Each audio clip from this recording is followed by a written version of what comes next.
¿Qué onda, mi gente? ¿Cómo están? Bienvenidos a otro video, y agárrense porque la historia que les traigo hoy, es de esas que te inflan el pecho de orgullo. De esas que demuestran que nuestro México, con todo y su bendito caos, tiene un alma que ya quisieran en otros lados.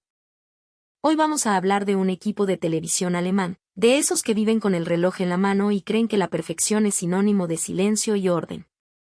Vinieron a México, quizás esperando encontrar un desastre para su documental, esperando criticarnos, pero, ¿saben qué pasó?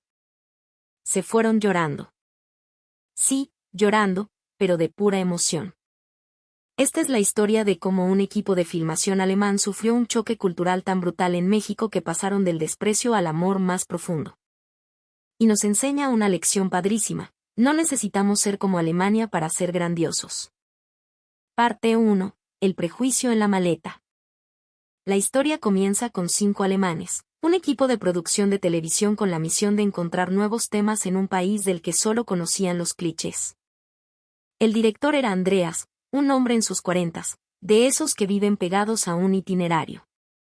Para él, si algo no salía exactamente a la hora planeada, era un fracaso. Su lema era: el resultado lo es todo, aunque eso significara ser un poco intenso. Luego estaba Mako, el fotógrafo veterano. Un tipo callado, de pocas palabras, que hablaba a través del lente de su carísima cámara. Era pesimista por naturaleza, siempre esperando lo peor para no decepcionarse. La encargada del sonido, Clara, era todo lo contrario. Ella era el corazón del equipo, una mujer tranquila y observadora que siempre encontraba la manera de calmar las tensiones. Junto a ellos venía Tom, el asistente veinteañero. Un chavo lleno de energía, que aunque no hablaba ni papa de español, traía su celular listo para traducir y hacer amigos. Y finalmente, orquestándolo todo, estaba Elizabeth, la productora. Una mujer que amaba los planes detallados, odiaba perder el tiempo y el dinero, pero que tenía una sensibilidad especial para entender a su equipo y cuidarlo. Su viaje a México fue una decisión de último minuto, ordenada por sus jefes en Berlín. No tenían ni tema, ni entrevistas, ni un plan claro. Era, literalmente, un salto al vacío. Mientras se preparaban en el aeropuerto de Frankfurt, sus prejuicios salían a flote en cada conversación. He oído que México es muy colorido y la gente amable, decía Andreas, con un tono que dejaba claro que no se lo creía del todo. Pero seguro que detrás de esa fachada, todo es un desorden. La puntualidad no debe ser su fuerte. Michael, mientras pulía el lente de su cámara, soltó un suspiro de resignación. Mientras no nos roben el equipo, estuve una vez en un rodaje en Estados Unidos y fue un desastre logístico. No me quiero ni imaginar cómo será aquí. Seguramente en las zonas turísticas todo es bonito, pero en el campo real debe ser un caos, como en cualquier país en desarrollo. Clara, siempre la optimista, intentó levantar los ánimos. Vamos. He leído que los mexicanos son increíblemente cálidos y hospitalarios. Que siempre están dispuestos a ayudar. Tom, con los ojos brillando de emoción, interrumpió a todos. A mí lo que me emociona son los tacos al pastor y el mariachi. Ya quiero probar todo. Elizabeth, la productora, sonrió con ternura ante el entusiasmo del joven, pero su mente práctica ya estaba en otro lado. Primero lo primero, dijo con seriedad. Nuestra prioridad es que todo este equipo llegue sano y salvo. Son miles de euros en cámaras, luces y micrófonos. Es la vida de nuestro proyecto. Y con esa mentalidad, empacaron todo. Cada cable, cada lente, cada tripié fue colocado en enormes estuches negros, rígidos como armaduras. Para ellos, el equipo era sagrado. En su experiencia en Alemania, y en toda Europa, la responsabilidad del equipaje recaía siempre en uno mismo. Si la aerolínea lo perdía, la burocracia para recuperarlo era una pesadilla. Así que, con los nervios de punta, documentaron sus valiosas maletas, sintiendo ese pequeño vacío en el estómago que sientes cuando dejas algo importante en manos de otros. Durante las más de 12 horas de vuelo, mientras cruzaban el Atlántico, sus mentes no dejaban de dar vueltas. ¿Qué clase de lugar era realmente México? ¿Sería una decepción monumental o una sorpresa agradable? El cansancio del viaje se mezclaba con una extraña combinación de ansiedad y expectativa. Aterrizaron finalmente en el Aeropuerto Internacional Benito Juárez de la Ciudad de México. El suave golpe de las llantas contra el asfalto los despertó. Por la ventana, en lugar de la perfecta sincronía a la que estaban acostumbrados, vieron un ajetreo vibrante, un caos de vehículos y personal de tierra moviéndose con una energía que les pareció desorganizada. Bueno, hemos llegado, murmuró Andreas, con el ceño ya ligeramente fruncido. La aventura, o más bien, el calvario, estaba por comenzar. O eso creían ellos. Parte 2. El milagro a la mexicana. Tras pasar por migración, con el cansancio pegado a los huesos y el murmullo incesante de la terminal zumbando en sus oídos, el equipo se dirigió a la zona de reclamo de equipaje. Sus ojos, inyectados en sangre por el largo viaje, estaban fijos en un solo punto, la banda metálica que pronto empezaría a escupir maletas. Buscaban sus tesoros, los estuches negros y rígidos que contenían el alma de su documental. La banda comenzó a moverse con un chirrido perezoso. Al principio, sus rostros mostraban una calma tensa. Vieron pasar maletas de todos los colores y tamaños, mochilas de viajeros, cajas de cartón amarradas con mecate. Pero sus estuches no aparecían. Pasaron 5 minutos. 10. 15. La calma se transformó en una ansiedad palpable. Qué raro, ¿no? Ya deberían haber salido todas, murmuró Andreas, tamborileando los dedos sobre su maleta de mano. La voz de Clara temblaba un poco. Quizás las pusieron en otra banda. O en el área de equipaje especial. Tom, el más joven, ya había dado 3 vueltas completas a la banda, estirando el cuello, buscando desesperadamente cualquier cosa negra y rectangular. Nada. Finalmente, con un último quejido, la cinta transportadora se detuvo. Un silencio frío cayó sobre ellos, solo roto por los anuncios genéricos del aeropuerto. Su equipo, su carísimo equipo, no estaba. Se había perdido en el limbo del sistema de equipaje mexicano. La mente de Mako voló de inmediato a esa terrible experiencia en un aeropuerto de Chicago. Allí, una maleta con un lente crucial nunca llegó. Corrió a la ventanilla de la aerolínea, donde un empleado con cara de aburrimiento le dijo, sin siquiera mirarlo a los ojos, si no está en el sistema, no existe. Llene este formulario y le llamaremos en 72 horas. Nunca llamaron. El equipaje nunca apareció. El rodaje se retrasó, perdieron dinero y, lo que es peor, la confianza de sus patrocinadores. La humillación de esa noche volvió a él con una fuerza brutal. Ya valió, pensó. Nos pasó de nuevo. El rostro de Elizabeth era un poema de desesperación.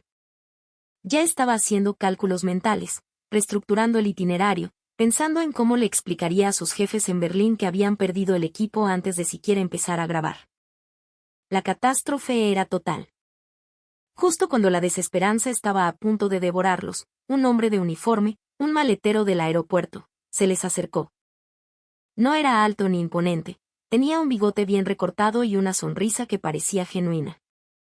¿Qué onda, güeros? ¿Todo bien? Se les ve medio agitados.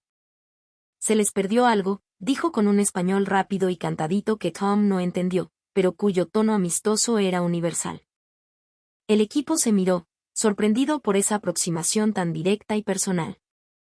Clara, armándose de valor, sacó su celular y, con una mezcla de inglés tropezado y el traductor de Google, le explicó la situación. El hombre, que se presentó como Javier, escuchó con atención, asintiendo con la cabeza. No parecía ni aburrido ni indiferente. Su expresión era de genuina preocupación. A ver ¿de dónde venían? Frankfurt. ¿A qué hora? ¿Tienen la clave de la etiqueta?, preguntó, sacando un pequeño radio de su cinturón. Michael susurró en alemán a sus compañeros, es inútil. Nos va a decir que llenemos un formulario. Andreas asintió, derrotado. Si lo encuentra, será un auténtico milagro. pero Javier no les dio ningún formulario. Miró al grupo, vio sus caras largas y dijo con una confianza que los descolocó por completo: no se me preocupen. Ustedes espérenme aquí tantito. Déjenme echar unas llamadas. Ahorita se los resuelvo. ¿Ahorita? Para un alemán, ahorita es una palabra aterradora. Puede significar en 5 minutos, en 1 hora o nunca. Andreas estuvo a punto de protestar, de exigir hablar con un supervisor, de pedir un proceso, un sistema. Pero algo en la mirada de Javier lo detuvo.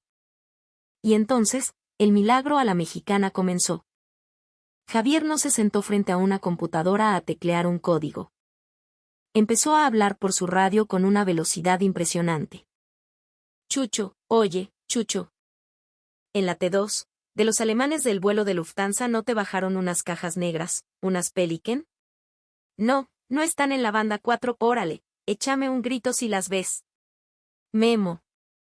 ¿Estás en la bodega de especiales? Hazme el paro, carnal, fíjate si no hay unos estuches de equipo de video que llegaron por error. Javier se movía, corría de un lado a otro, hablaba con sus compañeros, gesticulaba. No era un sistema informático impersonal buscando un código de barras. Era una red humana, una telaraña de favores y compañerismo. Eran personas echándole ganas. Los alemanes observaban, atónitos. Era el caos más organizado que habían visto en su vida. Menos de 15 minutos después, cuando ya estaban resignados a pasar la noche en vela llamando a la aseguradora, vieron a Javier venir a lo lejos. Venía sudando, con la camisa un poco desabotonada, pero con la sonrisa más grande que habían visto. Detrás de él, otro empleado empujaba un diablito con sus 5 estuches negros. Ya estuvo, jefes, gritó Javier mientras se acercaba. No manches, estaban traspapelados en la bodega de carga. Un despiste del personal de allá, pero ya los rescatamos. Bienvenidos a México. No quería que se llevaran una mala impresión de mi país nomás llegando. El silencio del equipo fue sepulcral. Estaban en shock. Pasaron de la desesperación más absoluta a un alivio que casi los hizo llorar en menos de 15 minutos. 15 minutos. Andreas, el director pragmático, fue el primero en reaccionar. ¿Cómo lo encontró tan rápido? ¿Qué sistema usó? Javier se rió. ¿Sistema? No, pues el sistema somos nosotros, la banda. Le hablé a mis compás, nos movimos y listo. Aquí nos echamos la mano. La cosa es que ustedes estuvieran tranquilos. No fue la tecnología. No fue un algoritmo. Fue el toque personal. Fue un hombre que se tomó su problema como algo propio porque, en sus palabras, no quería que se llevaran una mala impresión de su México. Clara, con los ojos húmedos, juntó las manos y dijo un gracias que le salió del alma.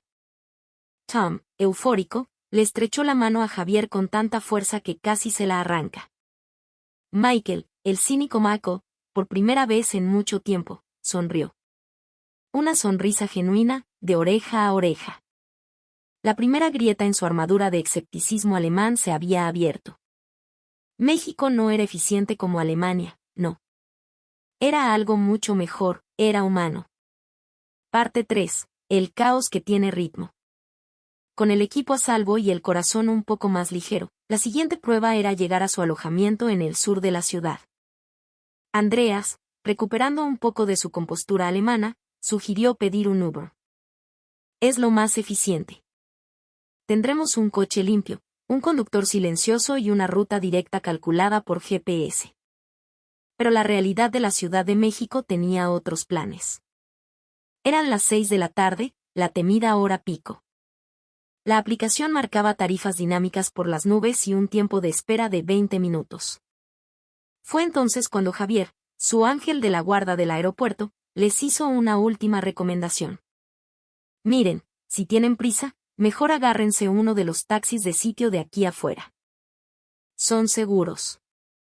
Pídanle a uno que se sepa los atajos, y llegan más rápido que por aplicación. Con cierta desconfianza, siguieron su consejo. Se acercaron a un taxi rosa con blanco, un clásico chilango. El conductor, un señor de unos 60 años con un bigote frondoso y una gorra de béisbol, los saludó con una alegría contagiosa. ¿A dónde vamos, patrones? Súbale, que aquí hay lugar para todos y para sus tiliches. Cargaron los pesados estuches en la cajuela y se apretujaron en el interior. El coche no olía a aromatizante de pino como un Uber, olía a ciudad. El viaje comenzó. Y lo que para Andreas prometía ser una tortura, se convirtió en una inmersión cultural acelerada. El taxista, don Pepe, era un maestro del volante. Se movía por el tráfico del viaducto no como si estuviera conduciendo, sino como si estuviera bailando una cumbia complicada. Se metía por callejones que no aparecían en Google Maps, tocaba el claxon no con enojo, sino como una forma de comunicación, un ahí te voy, compadre, o un y gracias por el pase, jefa. Y mientras conducía, no paraba de hablar. Les contó la historia del Ángel de la Independencia, les recomendó los mejores tacos de suadero de la colonia Narvarte, les echó un chiste y les puso una estación de radio que tocaba desde José José hasta cumbias rebajadas. El viaje no fue silencioso ni perfectamente lineal. Fue ruidoso, vibrante y lleno de vida. Vieron murales espectaculares en las paredes, puestos de esquites humeando en las esquinas, organilleros tocando su melancólica música. En Alemania, pensó Clara, esto sería impensable. Un taxista debe conducir y callar. Pero aquí el taxista es parte de la experiencia. Es un embajador de su ciudad. Andreas miraba su reloj, pero ya no con impaciencia, sino con una fascinación casi antropológica. Estaban en medio de un caos monumental, pero un caos que, de alguna manera incomprensible, funcionaba. Y, para su sorpresa, llegaron a Coyoacán en menos tiempo del que marcaba la aplicación. Don Pepe los había llevado por la ruta del corazón, no por la del algoritmo. Al día siguiente, decidieron aventurarse en el metro para una pequeña exploración. La experiencia fue igualmente abrumadora y maravillosa. La estación no era un espacio silencioso y estéril. Era un mercado subterráneo, un teatro ambulante. En el vagón, un vendedor ofrecía palanquetas y alegrías con un discurso tan creativo que parecía un comediante de stand-up. Un par de estaciones más adelante, subió un joven con una guitarra y cantó una canción de desamor con tanto sentimiento que varios pasajeros le dieron unas monedas. Vieron a un joven cederle el asiento a una señora mayor sin que ella tuviera que pedirlo. Vieron a dos extraños ayudarse a cargar una bolsa pesada para subir las escaleras. No había una regla escrita que los obligara a hacerlo.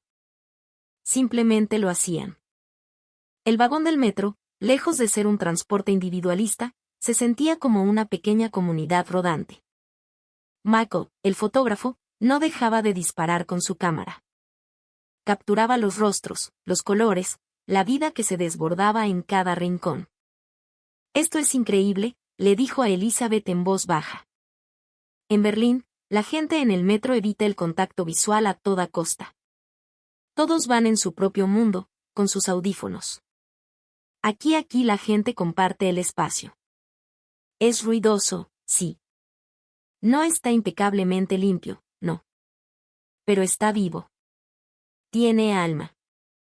Caminando por las calles de Coyoacán, se dieron cuenta de otro detalle.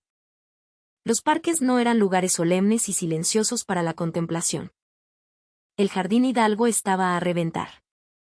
Había familias comiendo elotes, parejas bailando danzón al ritmo de una pequeña orquesta, niños persiguiendo palomas, el carrito de los helados con su campanita era una sinfonía de la vida cotidiana.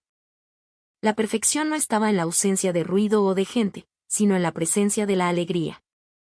Creo que empiezo a entender, dijo Andreas esa tarde, mientras tomaban un café. Nosotros en Alemania construimos sistemas para evitar la interacción humana, para que todo sea eficiente y sin fricciones. Aquí, parece que el sistema es la interacción humana. Es desordenado, impredecible pero funciona. Y es mucho más cálido. El choque cultural estaba haciendo efecto. El orden alemán empezaba a parecerles, por primera vez, un poco aburrido. Parte 4. Mi casa es tu casa. El clímax de su transformación llegó cuando por fin alcanzaron la dirección de su alojamiento. El mapa los había llevado a una calle empedrada en el corazón de Coyoacán, bordeada de casonas antiguas con muros de colores vibrantes y bugambilias que se desbordaban por las paredes. Su destino no era un hotel moderno de cristal y acero, sino una imponente casona de piedra volcánica con un portón de madera maciza. Debe haber un error, dijo Andreas, revisando la dirección en su teléfono por 10ª vez. Reservé un lugar con Wi-Fi de alta velocidad y aire acondicionado, no un museo. Elizabeth revisaba frenéticamente su correo de confirmación. No, Andreas, la dirección es correcta. Es aquí. Mientras deliberaban, confundidos, el portón se abrió con un suave rechinido. Una mujer de cabello cano trenzado y un rebozo colorido sobre los hombros le sonrió con una calidez que les llegó hasta los huesos. ¿Ustedes son los muchachos de Alemania? Pásenle, pásenle. Estábamos esperándolos. Bienvenidos, están en su casa. La frase "están en su casa" los tomó por sorpresa. No era un saludo protocolario de hotel. Sonaba real. Al cruzar el umbral, entraron en otro mundo. Un patio central lleno de macetas con geráneos, un pequeño estanque con peces de colores, y corredores con arcos de cantera que rodeaban el jardín. El aire olía a tierra mojada y a flores. No manches, esto es como una película, exclamó Tom, sacando su celular para tomar fotos. Clara simplemente cerró los ojos y respiró hondo, una sonrisa dibujada en su rostro. La mujer, doña Elena, los guió a través de la casa. Les explicó que era una casona del siglo XVIII, que había pertenecido a su familia por generaciones. La hemos ido arreglando para que sea cómoda, pero sin que pierda su corazón, dijo. Y era cierto. Las habitaciones eran una mezcla perfecta de lo antiguo y lo nuevo. Los muros anchos de adobe mantenían el interior fresco, los techos altos con vigas de madera le daban un aire majestuoso, pero las camas eran modernas y cómodas, los baños estaban impecables y sí, había Wi-Fi de alta velocidad y aire acondicionado. No era un museo, era un hogar vivo, que respiraba historia. Pero la verdadera sorpresa vino después. Cuando estaban desempacando, doña Elena tocó a su puerta. Jóvenes, la cena está casi lista. No vayan a comer fuera, por favor. Les preparé algo especial para que prueben la verdadera comida mexicana. Se miraron unos a otros, sin palabras. ¿La dueña les había preparado la cena? En Alemania, el dueño de un B&B con suerte te indicaba dónde estaba la máquina de café. Esa noche, se sentaron a una larga mesa de madera en el comedor. Doña Elena y su esposo, don Carlos, les sirvieron un banquete. Mole poblano, hecho con la receta de la abuela de doña Elena, arroz a la mexicana, tortillas recién hechas a mano, y aguas frescas de Jamaica y horchata. Mientras comían, sus anfitriones les contaron historias de la casa, de sus hijos, de las tradiciones de Coyoacán. No los trataban como clientes, los trataban como invitados de honor, como familia lejana que venía de visita. Michael, el hombre que apenas hablaba, no paraba de hacer preguntas sobre la receta del mole. Tom aprendió a decir "qué rico", y lo repitió después de cada bocado. Clara estaba visiblemente emocionada, con los ojos brillantes. Elizabeth, la productora siempre preocupada por los costos, simplemente se relajó y disfrutó del momento. Y Andreas estaba transformado. Comía lentamente, saboreando no solo la comida, sino la atmósfera. La hospitalidad que estaban recibiendo era tan genuina, tan desinteresada, que desarmaba por completo su visión del mundo basada en la eficiencia y la transacción. Esto no era un servicio por el que habían pagado, era un regalo. Conclusión: el país con alma. A la mañana siguiente, el equipo se reunió en el patio, con tazas de café de olla humeante entre las manos. El sol se filtraba a través de las hojas de los árboles, pintando patrones de luz en el suelo de piedra. El silencio no era el silencio estéril de un hotel, sino un silencio lleno de vida, el canto de los pájaros, el murmullo lejano de la ciudad despertando. Fue Andreas quien rompió el silencio. Miró su taza, luego al jardín, y dijo con una voz tranquila y reflexiva que sus compañeros rara vez le oían: tengo que admitirlo. Estaba completamente equivocado sobre México. Vine esperando un desastre y encontré algo mucho más profundo. Hizo una pausa y luego pronunció la frase que resumiría todo su viaje.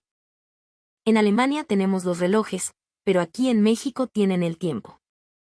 Todos asintieron en silencio. Habían entendido perfectamente. En Alemania medían el tiempo, lo optimizaban, lo controlaban. En México, lo vivían, lo disfrutaban, lo compartían. El incidente del equipaje en el aeropuerto, continuó Clara, el viaje en taxi, la gente en el metro, y sobre todo, la increíble amabilidad de doña Elena y don Carlos. Nada de esto fue una coincidencia. Es un patrón. Es la forma de ser de este país. Michael, que sostenía su cámara como si fuera una extensión de su cuerpo, añadió con una fuerza inusual: nuestro documental ha cambiado. Ya no se trata de buscar temas. Se trata de capturar este sentimiento. No vamos a filmar un país, vamos a filmar un alma. Tom, con la energía renovada, concluyó: yo creía que México era solo fiesta y comida, pero es mucho más.